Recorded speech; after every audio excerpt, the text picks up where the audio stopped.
दोस्तों, आज की कहानी में आपका स्वागत है। लेकिन कहानी शुरू करने से पहले कमेंट करके हमें ज़रूर बताएं कि आप हमारी वीडियोस कहाँ से देख रहे हैं। और हाँ, वीडियो को लाइक करना ना भूलें। मेरा नाम उर्वशी है। मैं ज़ोर ज़ोर से चीख रही थी, चिल्ला रही थी। लेकिन रात के समय गंगा के किनारे अंधेरे में मेरे पास कोई खड़ा हुआ था। मैंने डर से कांपती हुई आवाज़ में पूछा, कौन हो तुम? और इस घने अंधेरे में मेरे बराबर में क्यों खड़े हो? वहां कोई था, कोई काली चादर लपेट कर खड़ा हुआ था। उस वजूद ने कोई जवाब नहीं दिया, बस एक ठंडी आह भरी। मैंने कहा, मैं पूछ रही हूं ना, कौन हो तुम? और ये रोज यहाँ पर खाना रखकर क्यों चले जाते हो? मैंने वहीं जमीन पर पड़ा हुआ पत्थर उठाकर गुस्से भरे अंदाज में कहा, तो वो वजूद थोड़ा सा पीछे हट गया। लेकिन एक भारी भरकम आवाज आई, मैं तुम्हारा वो साया हूं जो तुम्हें कभी गिरने नहीं दूंगा। ये सुनकर मैं दंग रह गई थी। मेरा इस दुनिया में कोई भी नहीं था। आखिर ये कौन था जो मुझे सहारा देने की बात कर रहा था? इससे पहले कि मैं उसका चेहरा देख पाती, 2 कदम पीछे हटते ही वो गहरे अंधेरे में गायब हो गया था। मेरी सांसें सीने में ही अटक गई थी और दिल किसी जंगली कबूतर की तरह फड़क रहा था। ये राज क्या था जो यहाँ गंगा की नदी में बह रहा था? मैं गरीब, बेसहारा, अनाथ और बदकिस्मत लड़की हूँ जिसके माता पिता बचपन में ही इस दुनिया से चले गए थे। सारे रिश्तेदारों की ठोकरें खाते हुए पल बढ़कर मैं जवान हुई थी और अपनी नानी के घर पर रहती थी। मेरे पापा का कोई भाई बहन नहीं था, इसलिए उनके मरने के बाद उनका परिवार तो पूरी तरह से ही खत्म हो गया। और मेरी माँ, उनके मायके में भी उनके एक भैया भाभी के अलावा कोई नहीं था, जो कि मेरे मामा मामी थे। मेरे मामा मामी के पास कोई संतान नहीं थी। मेरे माता पिता के देहांत पर हमारे मोहल्ले के पड़ोसियों ने कहा कि इस बच्ची का अकेले संसार में क्या होगा। ये 4 साल की बच्ची है, अपने माता पिता को खो बैठी है। आप लोगों के अलावा इसका कोई रिश्तेदार नहीं है, इसलिए इसे अपने साथ लेकर चले जाओ। मेरे पड़ोसियों ने जब मेरे मामा मामी पर प्रेशर बनाया तो वो लोग मुझे अपने घर ले जाने पर मजबूर हो गए थे। मैं उनके घर पर चली तो गई थी, लेकिन मेरा बचपन मुझसे छीन लिया गया था। बचपन में ही मुझे नौकरानी बना दिया गया था। उस घर में मेरी हैसियत सिर्फ फ्री की नौकरानी जैसी ही थी, जिसे पेट भरकर कभी खाना नहीं मिला था, जिसे जूते की नोक पर रखा जाता था। वक्त गुजरता गया, मैं जवान हो गई। मेरे मामा के बेटों की पत्नियां भी आ गई थीं। उनकी बहुएं मुझे बहुत टॉर्चर करती थी, घर के सारे काम करवाती थी और मामा मामी के घर का हर सदस्य मेरी बेइज्जती करने में पीछे नहीं रहता था। हर कोई मुझे गलत बातें सुनाता था। मैं मजबूर थी वहां रहने के लिए, क्योंकि मेरा इस दुनिया में कोई और ठिकाना भी नहीं था। मेरा घर भी मेरे मामा जी ने बेचकर उसका पैसा अपने पास रख लिया था और सबको ये दिखाया था कि उन्होंने घर बेचकर सारा पैसा अपने पास इसलिए रखा है ताकि आने वाले समय में वो इन पैसों से मेरी शादी कर सकें। लेकिन मैं जानती थी कि वो इन पैसों को खर्च कर चुके हैं। उन्होंने मेरे बारे में कभी कुछ अच्छा सोचा ही नहीं था और ना मेरे साथ कभी कुछ अच्छा किया था। उर्वशी, आंगन अभी तक साफ क्यों नहीं हुआ? सारा दिन सोती रहती हो। दिन निकलते ही मामी ने मुझे काम बताने शुरू कर दिए थे। सुबह सवेरे ही मुझ पर एक एक करके सब चिल्लाना शुरू कर देते थे। मामी के जुल्म सितम तो मैं बचपन से ही सहती आ रही थी, और अब जब उनकी बहुएं आई थी तो वो उनसे भी 2 कदम आगे थी। और उन दोनों के पति, जो कि मेरे कजिन्स थे, मेरे लिए मेरे भाई समान थे, उनको भी मेरा कोई ख्याल नहीं था। मैं जल्दी से बिस्तर से उठी, चाय नाश्ता कुछ नहीं किया और हाथ में झाड़ू लेकर घर की साफ सफाई में लग गई थी। सफाई करने के बाद किचन में गई, बर्तन धोए और फिर डरते डरते सर झुकाकर घर के एक एक सदस्य के सारे काम किए। अगर किसी काम में देरी हो जाती तो दोनों भाभी मेरे पीछे हाथ धोकर पड़ जाती थी। जल्दी जल्दी काम करो, तुम्हारा बाप यहाँ कोई खजाना छोड़कर नहीं गया जो हम तुम्हें मुफ्त की रोटियां तोड़ने के लिए बिठाकर रखें। वो लोग मेरे लिए कुछ इसी तरह की भाषा का इस्तेमाल करती थी। मेरी आंखों में आंसू आ जाते थे, लेकिन मैं उनको जल्द ही साफ कर लेती थी और फिर अपने काम में लग जाती थी। मेरी रोज की रूटीन यही थी। घर का सारा काम करने के बावजूद मुझे 2 वक्त की रोटी भी तानों के साथ मिलती थी। छोटी भाभी का व्यवहार भी कुछ कम कड़वा नहीं था। उर्वशी, मेरे कपड़े प्रेस करके मेरे कमरे में रख दो, और ध्यान रहे प्रेस ज्यादा गर्म न हो। पिछली बार तुमने मेरी साड़ी जला दी थी। छोटी भाभी ने अपने नेल्स पर नेल पेंट लगाते हुए कहा। मैंने कहा कि जी भाभी जी, मैं बहुत ध्यान रखूंगी कि कोई गलती नहीं होगी। वक्त इसी तरह से गुजरता जा रहा था। मैं कम उम्र में ही जवानी की दहलीज पर कदम रख चुकी थी। मेरी सुंदरता और जवानी ने भी मेरे लिए ढेर सारी मुसीबतें खड़ी कर दी थी। दोनों भाभीयों के मायके वाले हमारे घर आते रहते थे और मैं उन लोगों के लिए कभी नाश्ता तो कभी खाना तैयार करने में लगी रहती थी। उन दोनों के भाई भी वहां आते थे और उनकी गंदी नज़र मुझ पर उठने लगी थी, जिसका एहसास भाभीयों को भी हो गया था। एक दिन मैंने उन्हें कमरे में बातें करते हुए सुना था कि इस लड़की का अब कुछ करना पड़ेगा, जवान हो गई है, कल को कोई ऊंच नीच हो गई तो हमारी बदनामी होगी। बड़ी भाभी ने शक भरे शब्दों में कहा था, तो छोटी भाभी ने कहा कि हाँ, तुम ठीक कह रही हो। मेरे पास एक रिश्ता है, लड़की की उम्र थोड़ी ज्यादा है लेकिन खाता पीता आदमी है। इस रिश्ते से हमारे सास ससुर को भी कोई एतराज नहीं होगा। हम इसकी शादी वहां करवा देते हैं, इससे हमारी जान छूट जाएगी। उन दोनों ने इस बारे में मामी जी से बात की तो मामी जी भी मान गई थी और उन्होंने मेरी शादी करने का फैसला कर लिया था। लेकिन मुझे डर लग रहा था क्योंकि मेरी किस्मत का फैसला किया जा रहा था और किसी ने मुझसे मेरी मर्जी पूछना भी ठीक नहीं समझा था। शाम को जब सब घर वाले बैठे थे तो बड़ी मामी जी ने मुझे बुलाया और कहा कि उर्वशी, हमने तुम्हारा रिश्ता तय कर दिया है। अगले हफ्ते तुम्हारी शादी है, तैयारी कर लो। मामी ने पक्का फैसला कर लिया था, जैसे मेरे लिए ये सब कोई खेल तमाशा है और वो मुझे कोई बहुत ही मामूली सी बात बता रही हैं। मैंने कहा, मामी जी, इतनी जल्दी? और वो कौन है? मैं तो उन्हें जानती भी नहीं। पता नहीं आप लोग मेरी शादी किसके साथ कर रहे हैं। मैंने रोते हुए रिक्वेस्ट की और अपनी बात उन लोगों के सामने रखी तो छोटी भाभी कहने लगी कि तुम्हें कुछ भी जानने की ज़रूरत नहीं है। हमने जो फैसला किया है वो तुम्हारे हक में बेहतर है। हम तुम्हारा भला ही सोचते हैं। सारी जिंदगी तुम्हें पाल पोस कर बड़ा कर दिया, अब चाहते हैं कि तुम्हें तुम्हारे घर का कर दें। मैं अभी आगे कुछ बोलना चाहती थी, मामी ने मुझे फिर से खामोश करवा दिया और कहने लगी कि चुपचाप मान जाओ, वरना इस घर के दरवाजे तुम्हारे लिए हमेशा हमेशा के लिए बंद हो जाएंगे। उन्होंने मुझे सख्ती से डांट दिया था। अब मेरे पास कोई चारा नहीं था। मैंने खुद पर काबू पाने की कोशिश की, मगर मेरी आंखों से आंसू नहीं रुक रहे थे। मुझे इस समय अपने माता पिता बहुत याद आ रहे थे। अगर आज वो जिंदा होते तो मेरी शादी ऐसी हालत में न करते। अब मेरे पास खुद को संभालने के अलावा कोई दूसरा चारा नहीं था। मैंने अपने आंसू पी लिए थे और खामोशी से अपने कमरे में आ गई थी। शादी का दिन भी आ गया था। न कोई रस्म हुई थी, न कोई खुशी मनाई गई थी। मैं सोचती हूँ कि शायद अगर मेरे माता पिता जिंदा होते तो मेरी शादी ऐसे रूखी सूखी न होती। बचपन से लेकर अब तक मेरा कोई अरमान पूरा नहीं हुआ था। सोचा था कि दुल्हन बनूंगी, सजूंगी, संवरूंगी, धूमधाम से मेरी बारात आएगी, घर सजाया जाएगा, लड़कियां नाचेंगी, मगर ऐसा कुछ भी नहीं हो रहा था। एक सिंपल सा लहंगा मुझे पहना दिया गया था, थोड़ा बहुत मेकअप कर दिया गया था और मेरी शादी की रस्म कर दी गई थी और फिर उसके बाद मुझे विदा कर दिया गया। मुझे ऐसा लग रहा था जैसे कोई बोझ घर से उतारा गया हो। जब मैंने ससुराल में कदम रखा तो मेरी सास दरवाजे पर ही खड़ी हुई थी। मुझे लगा था कि कभी अपने मामा जी के घर से तो मुझे इज्जत नहीं मिली, लेकिन ससुराल जाने के बाद मिलेगी। वहां मेरा स्वागत होगा। सास हाथ में आरती की थाली लेकर दरवाजे पर खड़ी होगी। वो दरवाजे पर तो खड़ी थी, लेकिन उनकी नज़रों में मेरे लिए कोई अपनापन नहीं था। उन्होंने मुझे ऊपर से नीचे तक देखा और मुंह बना लिया। फिर अपने बेटे से कहने लगी कि ये मामूली सी लड़की मेरे बेटे के क्या काम आएगी। रंग रूप ही सब कुछ नहीं होता, काम काज भी आना चाहिए। मेरी सास के शब्दों में कड़वाहट थी। मेरा पति जो वरमाला पहना मेरे बराबर में खड़ा हुआ था, उसने कहा, माँ, अब ये मेरी पत्नी है और इस घर की इज्जत भी है, आपको इसकी इज्जत करनी होगी। मेरे पति ने मेरा हाथ पकड़ते हुए मजबूत और दो टुक शब्दों में अपनी माँ से कहा था। मैंने चौंक कर अपने पति की तरफ देखा। वो उम्र में मुझसे दुगने थे, लेकिन उनकी आवाज़ में मेरे लिए जो हमदर्दी थी, उसने मुझे हैरान कर दिया था। सास ने हमें गुस्से से देखा, लेकिन अपने बेटे के सामने वो कुछ नहीं कह सकी। मेरे पति कमल ने कहा, तुम अंदर चलो उर्वशी, तुम्हें थकावट हो रही होगी। मेरे पति ने जब नरमी से मुझसे कहा और मुझे कमरे में ले आए, तो कमरे में आकर मैं पलंग के एक कोने में सिमट कर बैठ गई थी। मेरे दिल में डर था कि न जाने मेरे साथ क्या सुलूक होगा, लेकिन मेरे पति ने मेरे पास आकर बहुत ही मोहब्बत से मेरी आंखों में देखकर कहा, मैं जानता हूँ उर्वशी, तुम किन हालात से निकलकर यहाँ तक आई हो, लेकिन अब तुम्हें किसी चीज से डरने की जरूरत नहीं है। मैं हमेशा तुम्हारे साथ खड़ा हूँ।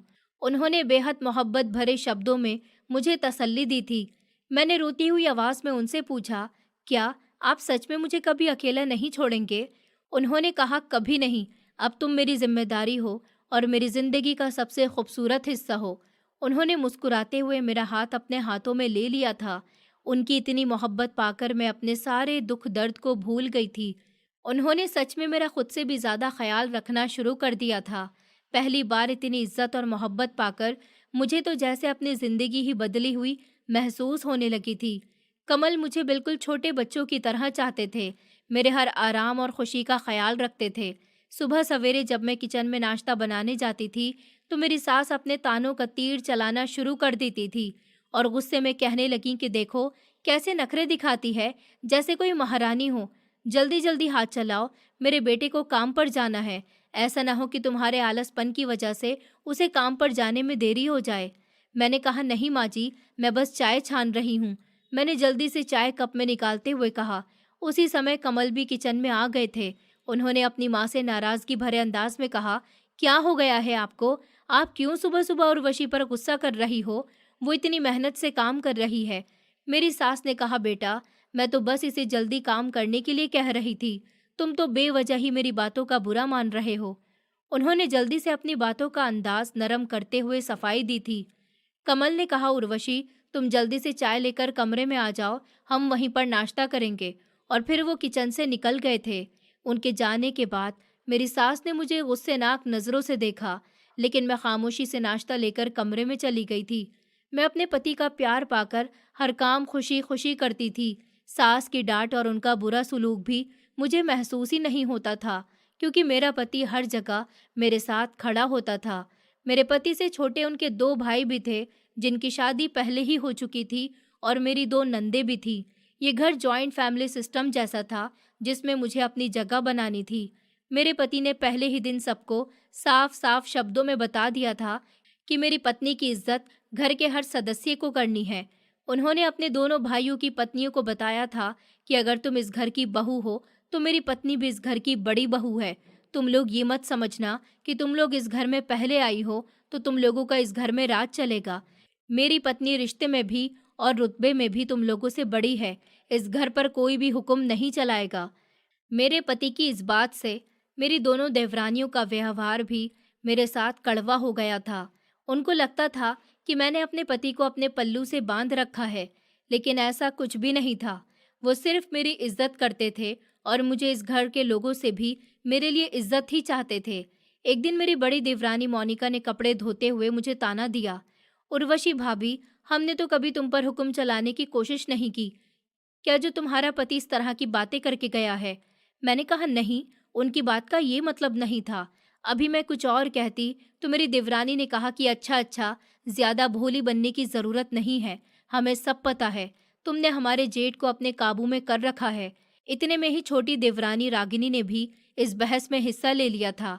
तभी मेरे पति की कड़कदार आवाज गूंजी, क्या हो रहा है यहाँ पर? वो न जाने कब के घर आ गए थे। मेरी दोनों देवरानी उनकी आवाज़ सुनकर सहम गई थी। मोनिका घबराते हुए कहने लगी कि कुछ नहीं भैया, हम तो बस भाभी से बात कर रहे थे। मेरे पति ने कहा कि मैंने तुम दोनों की बातें सुन ली हैं। आइंदा अगर तुम में से किसी को भी मैंने इस अंदाज में बात करते हुए सुना तो मुझसे बुरा कोई नहीं होगा। मेरे पति ने बहुत गुस्से से उन्हें वार्न कर दिया था। वो दोनों सर झुकाकर वहां से खिसक गई थी। मैंने अपने पति की तरफ देखा तो उन्होंने मेरी तरफ नरमी से कहा कि तुम्हें किसी से भी डरने की जरूरत नहीं है। उर्वशी, जब तक मैं जिंदा हूँ कोई तुम्हारी तरफ आंख उठाकर भी नहीं देख सकता। मैंने फिक्रमंदी से कहा कि आप मेरे लिए सबसे लड़ते हैं, मुझे डर लगता है कहीं कोई आपसे नाराज ना हो जाए। मेरे पति ने कहा कि मेरे लिए तुम्हारी खुशी और इज्जत सबसे ज्यादा अहम है, बाकी दुनिया की मुझे कोई परवाह नहीं है। उन्होंने मुस्कुराते हुए जवाब दिया। घर का माहौल अब काफी हद तक सुकून भरा हो गया था, लेकिन मेरी सास को मैं पसंद नहीं थी। मगर मेरे पति के सामने तो वो भी मुझसे प्यार से बात करती थी। समय के साथ साथ मेरा और मेरे पति का रिश्ता और भी गहरा हो गया था। वो बाजार जाते थे तो मेरे लिए पसंद की चूड़ियाँ और कपड़े लेकर आते थे। मेरी सास ये सब देखकर भी जल जाती थी, लेकिन मेरे पति के डर से कुछ भी नहीं कहती थी। मैं उनकी नज़रों में छुपी हुई नफरत को अच्छी तरह से महसूस करती थी, लेकिन अपने पति की मोहब्बत के घेरे में मुझे वो नफरत भी बेअसर लगती थी। मेरी सास ने एक दिन मेरे पति को अपने पास बिठाते हुए कहा, बेटा, तुम अपनी सारी कमाई इस लड़की पर उड़ा रहे हो, कल को कोई ज़रूरत पड़ गई तो क्या करोगे? मेरे पति ने कहा, माँ, आप ठीक कह रही हो, लेकिन उर्वशी मेरी पत्नी है, मेरी जिम्मेदारी है। उस पर खर्च नहीं करूँगा तो फिर किस पर करूँगा? और आप पैसों की फिक्र मत करो, मैं काफ़ी कमा लेता हूँ। मेरे पति ने अपनी माँ को विश्वास दिलाते हुए कहा था। मैं दरवाजे के पीछे खड़ी हुई ये सब सुन रही थी। अब मेरे दिल में अपने पति के लिए इज्जत और भी बढ़ गई थी। हमारी जिंदगी एक सुंदर सपने की तरह गुजर रही थी। अपने पुराने बीते हुए समय की कड़वाहट को भुला दिया था।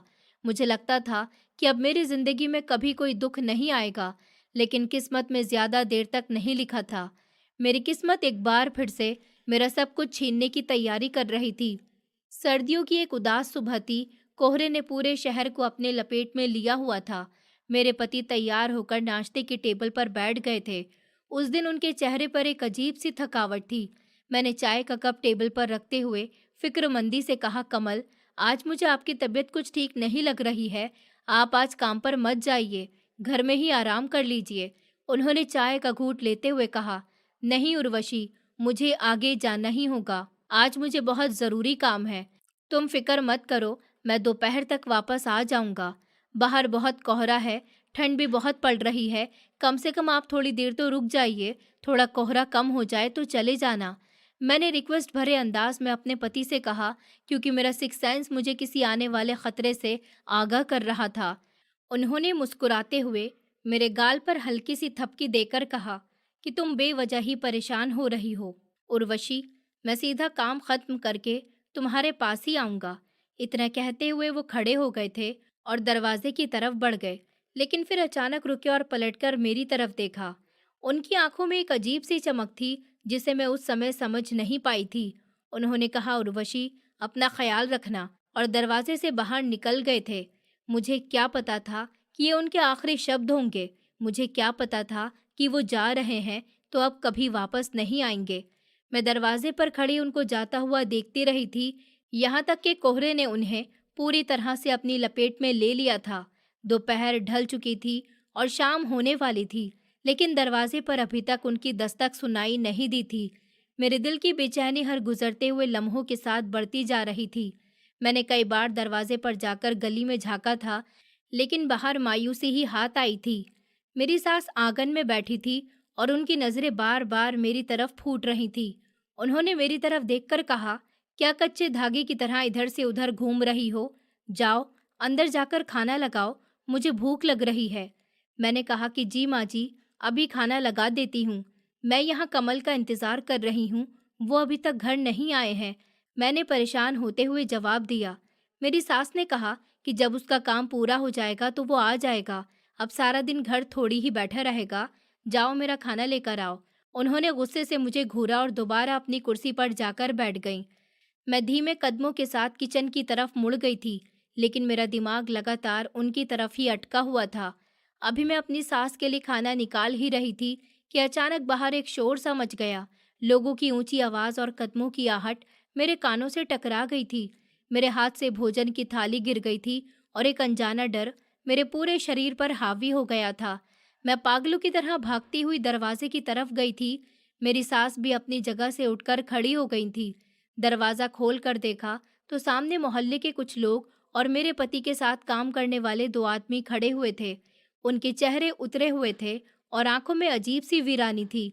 मैंने दरवाजे को मजबूती से पकड़ते हुए कांपती हुई आवाज में कहा, क्या हुआ? तुम लोग ऐसे क्यों खड़े हो? मेरे पति कमल कहाँ हैं? एक आदमी ने नजरें झुकाकर दुख भरे अंदाज में कहा, भाभी जी, ऊपर वाले की मर्जी के आगे कहाँ किसी का जोर चलता है। फैक्ट्री में एक भारी मशीन उनके ऊपर गिर गई थी। ये सुनकर तो मुझे ऐसा लगा जैसे किसी ने मेरे कदमों के नीचे से जमीन खींच ली हो। मेरा सांस सीने में ही अटक गया था। कानों में साए साए की आवाज गूंजने लगी थी और मेरी आंखों के सामने अंधेरा छा गया था। मैंने चीखते हुए कहा कि नहीं, ऐसा नहीं हो सकता। वो मुझसे कहकर गए थे कि वो जल्दी घर वापस आ जाएंगे। तुम लोग झूठ बोल रहे हो। मैं दहाड़े मार कर रोने लगी थी। उसी लम्हे गली के नुक्कड़ से एक एम्बुलेंस आते हुए नजर आई। उसके सायरन की आवाज ने मेरे आखिरी विश्वास को भी तोड़ दिया था। मोहल्ले के लोग एक स्ट्रेचर को उठाकर अंदर लाए थे, जिस पर सफेद चादर से ढका हुआ एक शरीर था। मेरी सास ने जैसे ही चादर को हटाया और अपने बेटे का खून से भरा हुआ चेहरा देखा, तो वो जमीन पर ही गिरकर दहाड़े मारकर रोने लगी थी। मेरा शेर जैसा बेटा मुझे छोड़कर चला गया। मैं तो लुट गई, मैं तो बर्बाद हो गई, मेरी तो दुनिया ही उजड़ गई। मेरी सास ने अपने बाल नोचते हुए रोना शुरू कर दिया था।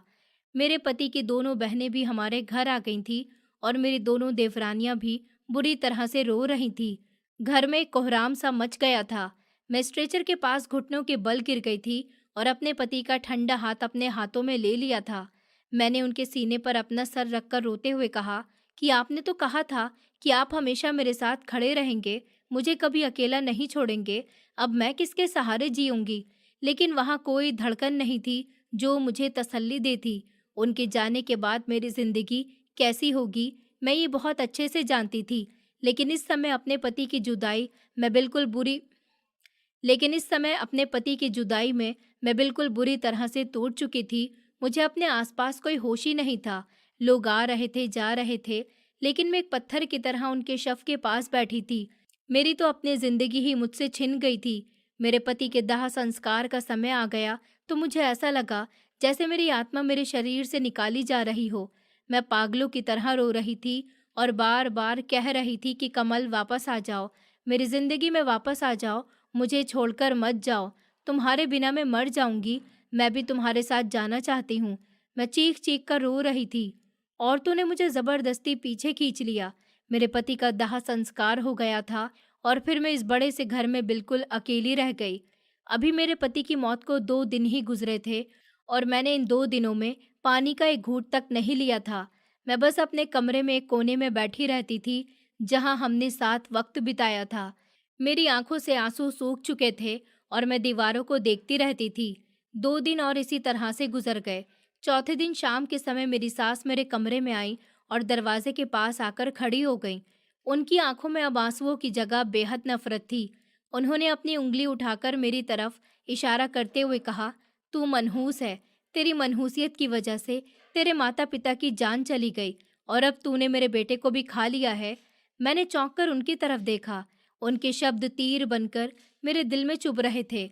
मैंने हाथ जोड़कर रोते हुए अपनी सफाई में कहा, माँ जी, आप ये क्या कह रही हैं? मेरे पति तो मेरा संसार थे, मेरा सब कुछ थे। भला मैं उनके साथ ऐसा कैसे कर सकती हूँ?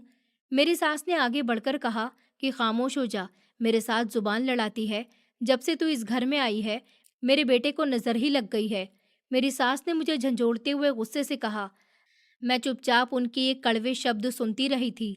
मैं जानती थी कि वो भी अभी उसी दुख से गुजर रही हैं जिससे मैं गुजर रही हूँ। मैंने सोचा कि शायद गुस्से और सदमे की वजह से वो ऐसा कह रही हैं, लेकिन मैं गलत थी। घर वालों का सुलूक मेरे साथ बदल गया था। अगली सुबह मैं आंगन में बैठी थी कि मेरी दोनों देवरानियां वहां आ गईं। उनके चेहरों पर एक अजीब सी नफरत थी। मेरी बड़ी देवरानी ने मेरी सास के पास खड़े होकर कहा, माँ जी, अगर ये मनहूस इस घर में रही तो इस घर को भी बर्बाद करके रख देगी। इसे यहाँ से निकालिए। छोटी देवरानी ने कहा कि हाँ माँ जी, इसके तो कदम ही भारी हैं। हम अपने बच्चों और पतियों की जिंदगी इसकी वजह से खतरे में नहीं डाल सकते। दोनों देवरानियां आपस में एक दूसरे की बातों में हाँ में हाँ मिलाने लगी थी। मैंने कहा, ये तुम लोग कैसी बातें कर रही हो? आखिर मैंने तुम लोगों का क्या बिगाड़ा है? मेरा पति इस दुनिया से चला गया, मैं विधवा हो गई हूँ। मेरे जख्मों पर नमक क्यों छिड़क रही हो? मैं जमीन पर बैठकर उनसे रहम की भीख मांगने लगी। मोनिका के पति ने कहा कि तूने हमारे भैया को खा लिया, अब हम तुझे यहाँ बर्दाश्त नहीं कर सकते। उन्होंने कड़क शब्दों में अपना फैसला सुना दिया था। उनकी बातें सुनकर मेरे होश उड़ गए थे। मैं अभी जवान और सुंदर थी और अभी मेरे पति की मौत को सिर्फ 5 दिन ही हुए थे और इन लोगों ने मुझे धक्के मारकर घर से बाहर निकालना शुरू कर दिया था। मेरी छोटी देवरानी ने मेरा हाथ मजबूती से पकड़कर मुझे खींचते हुए बाहर निकाला और कहने लगी कि निकल जाओ यहाँ से। मैंने रोते हुए कहा, माँ जी, प्लीज इसको रोक लीजिए, मुझे मत निकालिए। मेरे पास कोई ठिकाना नहीं है, कोई जगह नहीं है, मेरा तो मायका भी नहीं है, मैं कहाँ जाऊंगी? मैंने उनके कदमों में गिड़गिड़ाते हुए रिक्वेस्ट की थी। दोनों देवरानियों ने कहा कि कहीं भी जाओ, लेकिन हमारे घर से निकल जाओ, और फिर मुझे घर से बाहर फेंक दिया गया था। मैं रोती रही, चीखती रही, लेकिन उनके दिलों में थोड़ा भी रहम नहीं आया था। मुझे 5 दिन की विधवा को घर से बाहर निकाल दिया गया था। मैं रोते हुए कह रही थी, मैं तुम लोगों के किसी मामले में नहीं बोलूंगी, मुझे घर में रहने दो, मैं तुम लोगों का हर काम करूंगी, बस मुझे एक छत दे दो। मेरी सास ने कहा, इस घर के लोगों से और इस घर से अब तुम्हारा कोई रिश्ता नहीं रहा। देवर ने आगे बढ़कर दरवाजे से मेरा हाथ हटाया और मुझे जोर से धक्का देकर गली में गिरा दिया गया। दरवाजा मेरे मुंह पर जोर से बंद कर दिया गया था। मैं गली की मिट्टी में गिर चु मैं गली की मिट्टी में गिर चुकी थी। मोहल्ले की औरतें और आदमी अपने दरवाजे पर खड़े होकर ये सब तमाशा देख रहे थे। एक पड़ोसन कह रही थी कि देखो तो इस बेचारी का पति अभी मरा है।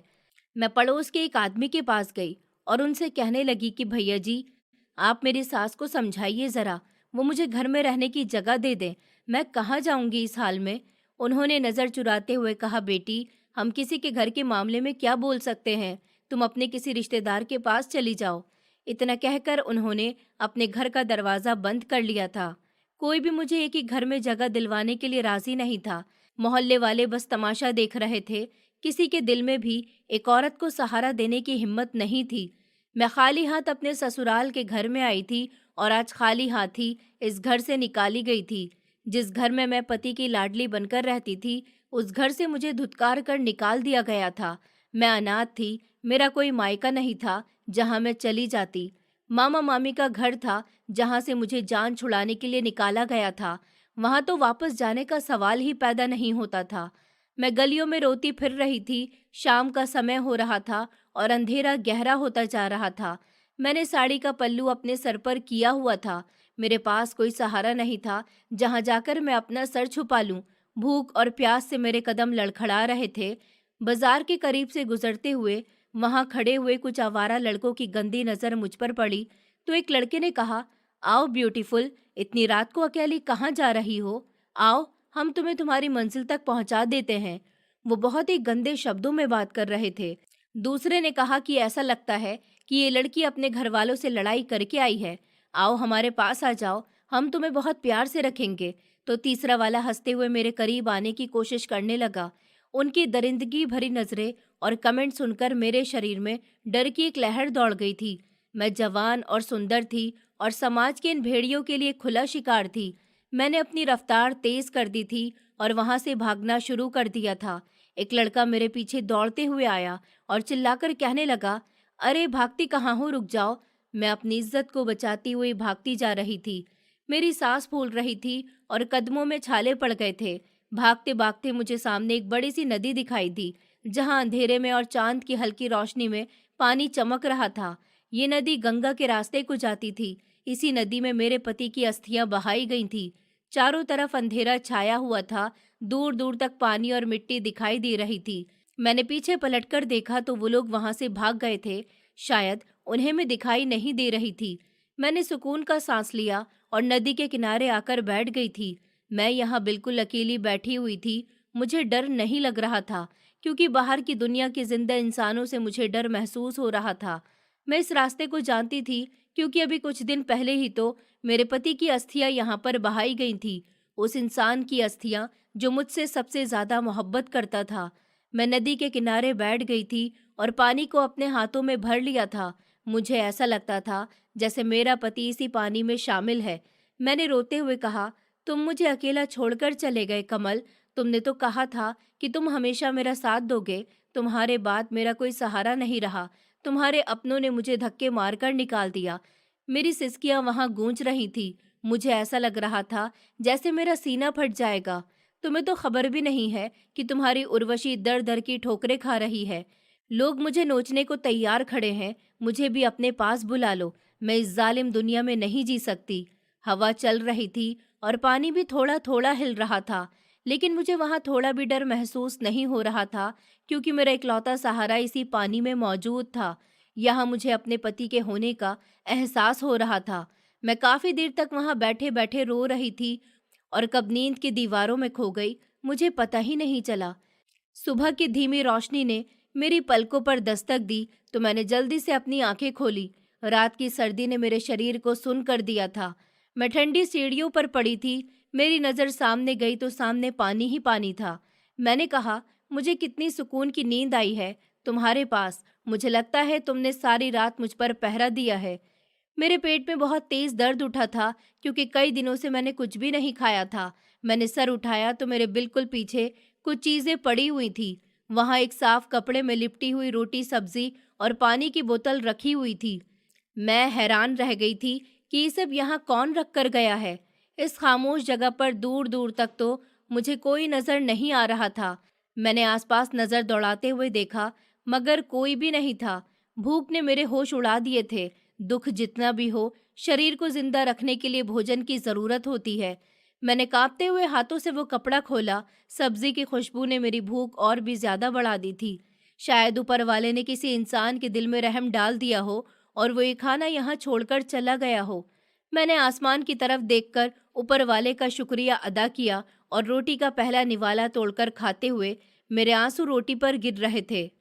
मेरे पति के घर में मेरे लिए एक निवाला भी नहीं था और इस जगह पर मुझे खाना मिल रहा था। मैंने पानी की तरफ देखते हुए कहा, देखो कमल, तुम्हारे जाने के बाद तुम्हारे घर वालों ने मुझे पानी का एक घूंट तक नहीं दिया और यहाँ किसी अनजान ने मेरा पेट भर दिया। मैंने दुख भरे शब्दों में अपने पति से शिकायत की। खाना खाकर मेरे शरीर में थोड़ी जान आ गई थी। दिन का उजाला फैल चुका था। मैंने नदी से पानी लेकर अपना हाथ मुंह धोया और मैं वहीं नदी किनारे बैठी रही। आसपास का माहौल बहुत अजीब था। कई लोग आ रहे थे और अपनों की अस्थियां बहाकर पूजा करके वहां से वापस जा रहे थे। मुझे लगातार वहां देखकर एक आदमी वहां आया और कहने लगा, बहन, तुम यहाँ क्या कर रही हो? अपने घर जाओ, ये जगह तुम्हारे रुकने के लिए नहीं है। मैंने कहा, मेरा कोई नहीं है। मेरा जो कुछ था उसकी अस्थियां इस पानी में बह रही हैं। उसने कहा, देखो ये नदी है, यहाँ रात को माहौल ठीक नहीं होता। जाओ, अपने किसी रिश्तेदार के पास चली जाओ। उसने मुझे समझाने की बहुत कोशिश की। मैंने कहा, नहीं, मेरा कोई रिश्तेदार नहीं है और जो है उन्होंने ही मुझे अपने घर से निकाल दिया। मैं यहाँ से कहीं नहीं जाऊंगी, आप अपना काम कीजिए। मैंने सख्ती से दो टूक शब्दों में उन्हें वहां से जाने का इशारा किया था। उन्होंने कहा, ठीक है, मेरा काम तुम्हें समझाना था। कल को कोई परेशानी हो गई तो किसी दूसरे को दोष न देना। वो बड़बड़ाता हुआ वहां से चला गया था। मैंने दोबारा इस बहती हुई नदी की तरफ देखा। मुझे न रात का डर महसूस होता था न दिन का। मेरे अंदर का डर तो जैसे मर चुका था। जिंदगी की कड़वाहट ने मौत के डर को भी बेमतलब कर दिया था। रात हुई तो मैं फिर इसी पोजीशन में नदी किनारे सीढ़ियों पर लेट गई थी। मेरी आंखें बंद थी, लेकिन नींद दूर दूर तक नहीं आ रही थी। ठंडी हवाएं मेरे शरीर को जमा रही थी। मैं सर्दी से कांप रही थी। अचानक मुझे ऐसा महसूस हुआ जैसे किसी ने बहुत नरमी और मोहब्बत से मेरे सर पर हाथ फेरा हो। वो एहसास इतना मेहरबान था कि मेरी सारी थकान दूर हो गई थी। कौन हो तुम, जो अंधेरे में मेरी तन्हाई का साथी बन रहे हो? मैंने नींद में डूबी हुई आवाज में पूछा, लेकिन किसी ने जवाब नहीं दिया। वो हाथ अभी भी मेरे सर पर फेरता रहा और मैं गहरी नींद की दीवारों में उतर गई। अगली सुबह जब मेरी आंख खुली तो मैंने चौंक कर इधर उधर देखा। वहां कोई नहीं था, लेकिन मेरे पीछे आज फिर से खाना और पानी रखा हुआ था। उसके साथ एक मोटी गर्म चादर भी थी, ताकि मैं रात की सर्दी से बच सकूं। ये चादर कौन लाया है? मेरे लिए। मैंने चादर को हाथों में पकड़कर हैरानी से देखा। वो चादर बिल्कुल नई और गर्म थी। मैंने उसे कंधों पर डाल लिया। सर्दी का एहसास खत्म हो गया था। ये जो भी था, ऊपर वाला उसका भला करे, क्योंकि उसने मुझ लवारिस को सर्दी में ठंड से बचा लिया था। मैंने चादर को सीने से लगाते हुए रोते हुए प्रार्थना की। ये अब रोज का सिलसिला बन गया था। मैं सारा दिन नदी किनारे गुजारती थी और आसपास टहलती रहती थी। रात को जब अंधेरा छाने लगता तो मुझे इस अनजाने एहसास का इंतजार होने लगता था। हर रात जब मैं सोती तो कोई आता था, मेरे सर पर हाथ फेर देता और सुबह के लिए खाना रखकर चला जाता था। मुझे समझ नहीं आती थी कि ये सब कैसे हो रहा है। मैंने एक दिन फैसला कर लिया था कि मैं सोने की एक्टिंग करूंगी और देखूंगी कि कौन है। मेरी भूख और सर्दी का इंतजाम तो हो गया था, लेकिन अब मेरे दिमाग में एक नया तूफान उठ रहा था कि ये कौन इंसान है जो इतनी पाबंदी से इस सुनसान नदी के किनारे आता था। यहाँ तो दिन के समय भी लोग अकेले आने से डरते हैं, फिर रात के अंधेरे में ये कौन है जो मेरी निगरानी कर रहा है? मेरी अकल भी काम नहीं कर रही थी। क्या वो कोई इंसान था या कोई आत्मा थी? अगर कोई इंसान था तो मेरे सामने क्यों नहीं आता था? मुझे अभी इस अनजानेपन से डर लगने लगा था। मैं एक जवान और सुंदर औरत थी और इस तरह रात के अंधेरे में किसी अनजान मर्द का करीब आना मुझे बहुत ज्यादा डरा रहा था। कहीं ये कोई ऐसा इंसान तो नहीं जो मेरी मजबूरी का फ़ायदा उठाना चाहता हो। इस भयानक ख्याल ने मेरे दिमाग में दस्तक दी थी और मैं काँप उठी थी। एक दिन दोपहर के समय शायद बारिश शुरू हो गई थी। आसमान पर काले बादल छा गए थे और तेज़ हवाएं चलने लगी थी। मैं अभी भी वहीं साइड पर बनी सीढ़ियों पर बैठी थी और बारिश में भीग रही थी। मैं ऊपर वाले से प्रार्थना कर रही थी कि ऐ ऊपर वाले, मेरी मदद कर। मेरे पास तो सर छुपाने की जगह भी नहीं है। मैंने आसमान की तरफ मुंह करके प्रार्थना की थी। मैं भागकर थोड़ी दूरी पर एक छोटे से पेड़ के साए के नीचे बैठ गई थी, लेकिन बारिश थमने का नाम नहीं ले रही थी। मैं पूरी तरह से भीग चुकी थी। बारिश रुक गई थी, लेकिन सर्दी बढ़ने लगी थी। मैं कांपते हुए वापस सीढ़ियों पर बैठ गई थी। गर्म चादर अपने ऊपर लपेट ली, जो मुझे किसी अनजान ने दी थी। आज रात शायद वो नहीं आया था। शायद आज रास्ते भी खराब हैं, हर तरफ कीचड़ है। मैंने खुद को तसल्ली देते हुए कहा। मैं गीली सीढ़ियों पर चादर बिछाकर लेट गई और सर्दी से कांपती रही, लेकिन मेरी हैरानी की हद न रही जब अगली सुबह मेरी आंख खुली तो न सिर्फ खाना मौजूद था, बल्कि गर्म चाय का थर्मस भी रखा हुआ था और एक कप भी, और कुछ सूखे कपड़े भी रखे हुए थे। ये इंसान है और इसे मेरी हर ज़रूरत का अंदाज़ा है, लेकिन ये मेरे सामने क्यों नहीं आता? मैंने थर्मस से गर्म चाय कप में निकालते हुए हैरानी और डर के मिले जुले एक्सप्रेशन के साथ सोचा। चाय की गर्मी ने मेरे शरीर में जान डाल दी थी, लेकिन मेरे दिमाग में उठने वाले सवाल कम नहीं हो रहे थे। कपड़े पहनकर मुझे बेहद सुकून मिला था। मैं ये सब सामान लाने वाले के बारे में सोचने लगी। वो गरीब नहीं हो सकता था जो इतने अच्छे कपड़े और थर्मस छोड़ कर गया था। मैं इस तरह कब तक यहाँ पड़ी रहूंगी और कब तक इस अनजान इंसान की मदद के सहारे जीऊंगी? मुझे पता लगाना ही होगा कि ये कौन है। मैंने मुट्ठियां बंद करते हुए एक फैसला कर लिया था। मैंने हर हाल में इस रात से पर्दा उठाने की ठान ली थी। अगर वो कोई इंसान था तो मुझे उसका चेहरा देखना था। अगर वो कोई बुरी नियत रखने वाला था तो मुझे अपना बचाव करना था। मैं आज उसका सामना करूंगी, चाहे मेरी जान ही क्यों न चली जाए। मैंने फैसला कर लिया था कि आज रात में सोऊंगी नहीं, बल्कि सोने का नाटक करूंगी। शाम के साए गहरे होने लगे थे। पक्षी अपने घरों की तरफ लौट रहे थे। मैं रोज की तरह सीढ़ियों पर चादर बिछाकर लेट गई थी। मैंने आंखें बंद करते हुए दिल ही दिल में कहा, आज तो मैं तुम्हारी असलियत जानकर ही रहूंगी। तुम जो भी हो, मेरे सामने आओगे। मैंने चादर ओढ़ ली थी।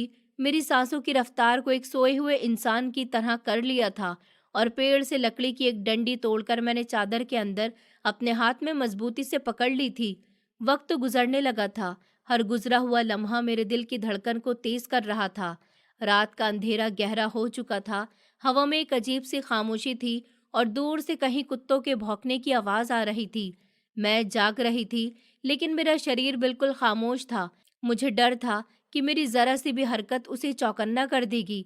कहीं उसे मेरे जागने का एहसास ना हो जाए। मुझे बिल्कुल सीधा लेटे रहना है।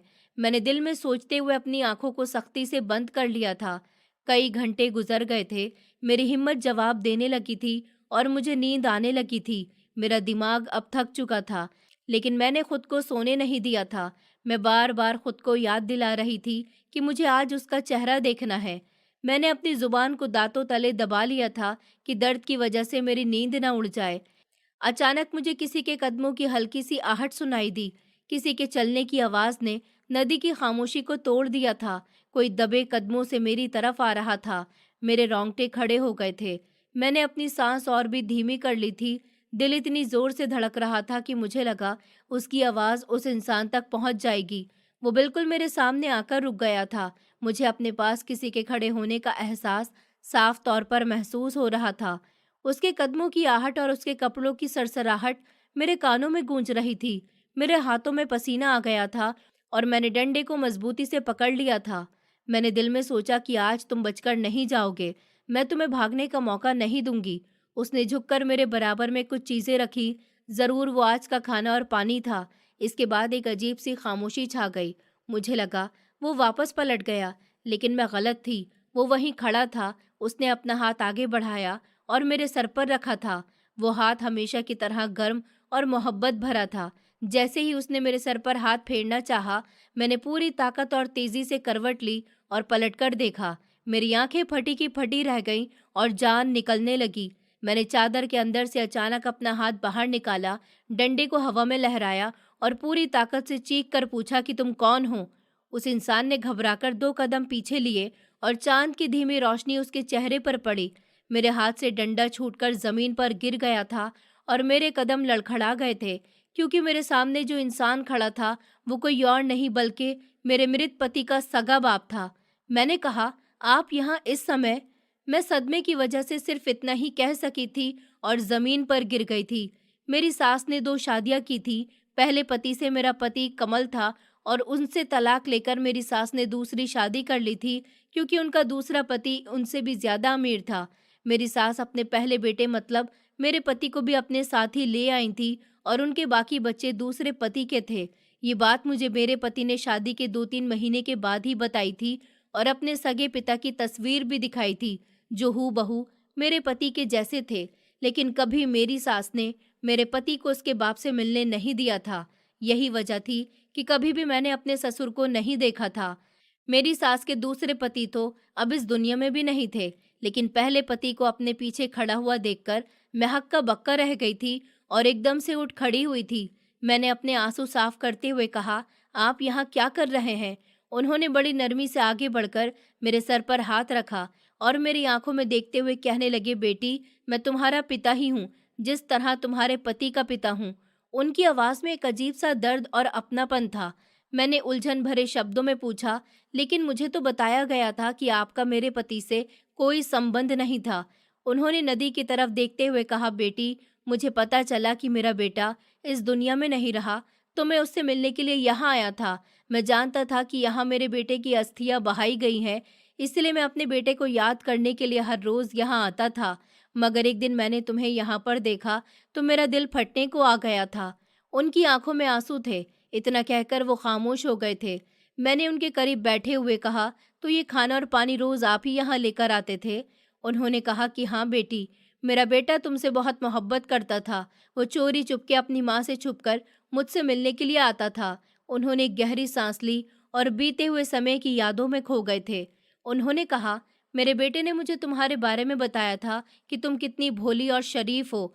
उन्होंने फिर से मेरे सर पर अपना हाथ रखते हुए कहा, मैं तुम्हें यहाँ देखकर ही समझ गया था कि जरूर तुम्हारी सास ने तुम्हें घर से निकाल दिया है। उनके शब्दों में दुख और अफसोस भरा हुआ था।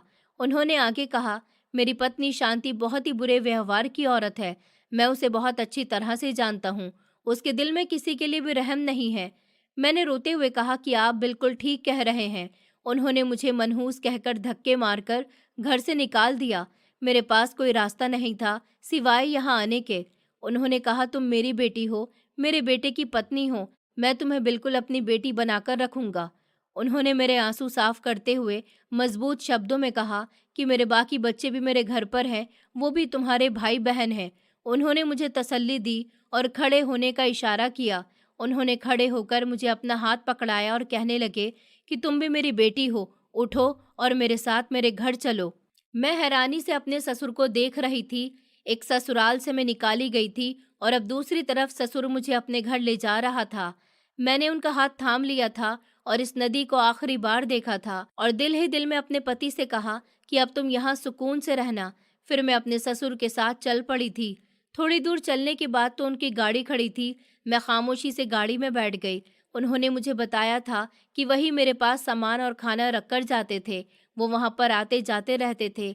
जब उन्होंने मुझे रोते बिलखते हुए देखा था तो उन्होंने तभी फैसला कर लिया था कि वो मेरी मदद करेंगे।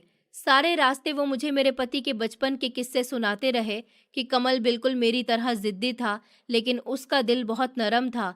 मैंने भी खिड़की से बाहर देखते हुए उनको बताया कि कमल की मोहब्बत ही मेरे लिए सब कुछ थी। उनके जाने के बाद मुझे लगा मेरी जिंदगी खत्म हो गई। अब हम खुले और एक बड़े से घर के सामने रुके थे। वो मुझे अपने घर के अंदर ले गए थे।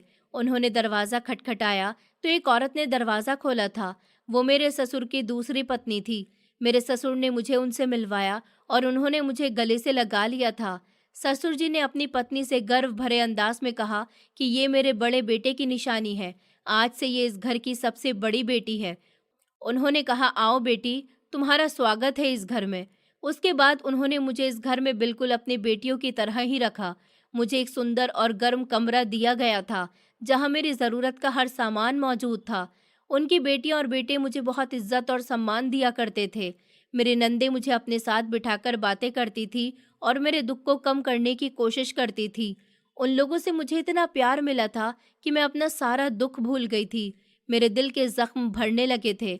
मेरे ससुर ने मेरी शादी के बारे में कई बार मुझसे बात की थी। वो मेरे भविष्य को लेकर बहुत ही फिक्रमंद थे और कहते थे कि बेटी, अभी तुम्हारी सारी जिंदगी पड़ी है, तुम जवान हो, मैं तुम्हारी किसी अच्छे लड़के से शादी करवा देता हूँ। मगर मैं उनको हर बार इनकार कर देती थी, क्योंकि उन्होंने पिता होने के नाते अपनी फिक्र का इजहार किया था और मैंने मना कर दिया था। मैं हमेशा अपने पति की विधवा बनकर जीना चाहती थी।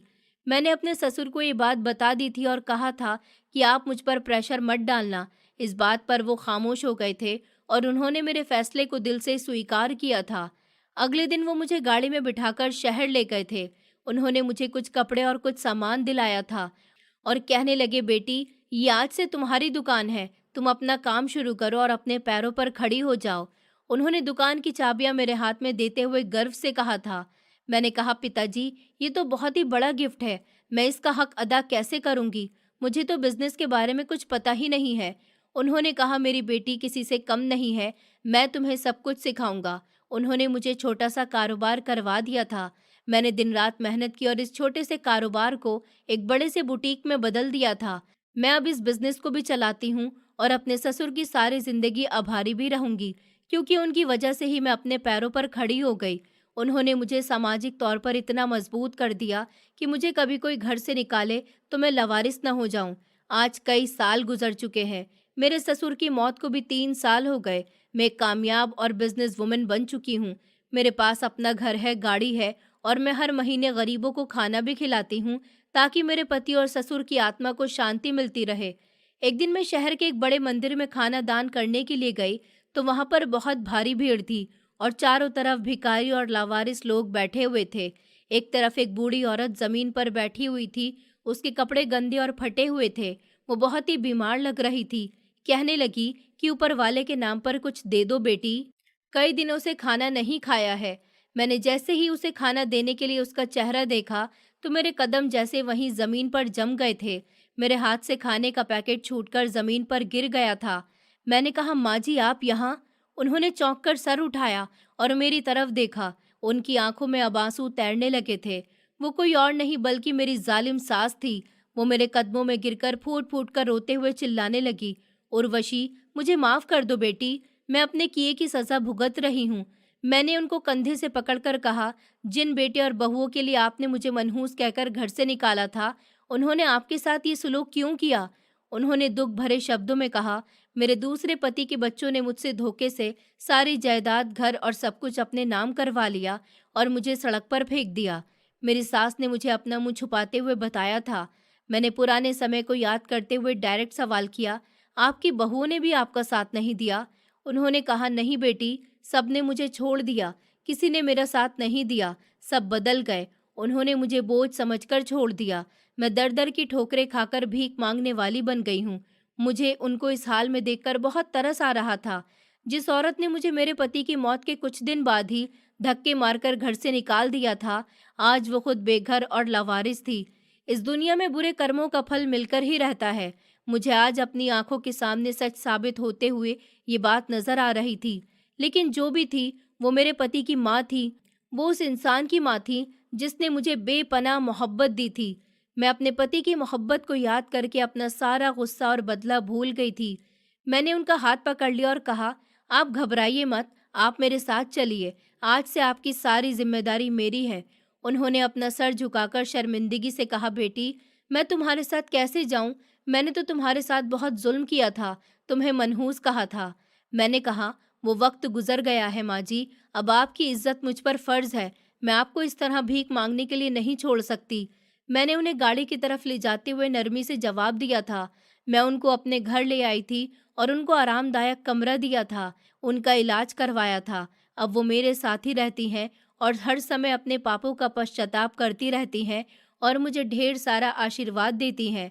कभी कभी कुछ अपने भी अपने नहीं बन पाए और कुछ गैर भी आपके लिए बहुत कुछ कर जाते हैं। मेरी सास भी मेरी अपनी ही थी, मेरे पति की सगी माँ थी, लेकिन उन्होंने मुझे मनहूस कहकर बेदर्दी से घर से निकाल दिया था और एक समय आया कि उनके अपनों ने भी उनकी जायदाद छीनकर उन्हें निकाल दिया, जबकि मेरे पति के पिता ने मुझे अपने बेटे की विधवा समझकर अपने घर में बेटी बनाकर रखा और मेरे लिए वो सब कुछ किया जो एक सगा बाप अपनी बेटी के लिए करता है। दोस्तों, उम्मीद करती हूँ आपको हमारी कहानी पसंद आई होगी। कहानी पसंद आई है तो वीडियो को लाइक करें, चैनल पर नए हैं तो चैनल को सब्सक्राइब करें और हाँ, नोटिफिकेशन बेल को ज़रूर दबाएं ताकि अगली अपडेट सबसे पहले आपको मिले।